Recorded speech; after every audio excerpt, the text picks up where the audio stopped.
Mummy અમારા સાંજની train છે તો જાનકી દીદી ક્યારે આવે છે? મને શું ખબર? કેમ દીદી નથી ખબર અમે 2 દિવસ માટે મુંબઈ જવાના છીએ? એને ક્યાંથી ખબર હોય જાનકીને? એને થોડું સપનું આવ્યું છે. મને કઈ એવી ટેવ નથી આઈની ન્યા વાતો કરવાની. એમ મમ્મી, તો આપણા ઘરની આમ તો બધે તમે એને વાત કહી દો છો. તો અમે 2 દિવસ માટે મુંબઈ જવાની એ નથી ખબર? હું તો એકલી રહીશ, મારે કઈ કોઈની જરૂર નથી. એને ક્યાં કઈ ખબર હોય છે કે તમે ક્યાં જાઓ છો ને શું કરો છો? એમ મમ્મી, ઉભા રહ્યો હો 1 મિનિટ, હમણાં ખબર પડી જશે બધી. હેલો, જય શ્રી કૃષ્ણ દીદી, કેમ છો? જય શ્રી કૃષ્ણ ભાભી, મજામાં. તમને ખબર છે મારાથી તો કાલે છે ને રીંગણા બટેકાનું શાક દાજી ગયું હતું, બોલો. અરે મમ્મી તો એમ કહેતા હતા કે તમારાથી ને કોબી બટેકાનું શાક બળી ગયું હતું.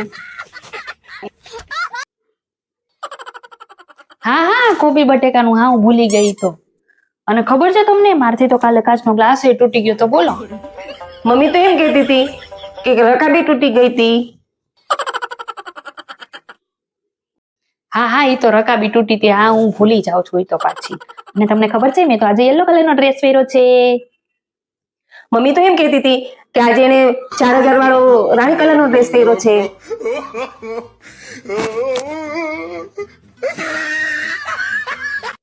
એ મમ્મી, હવે ખબર પડી ને તમને?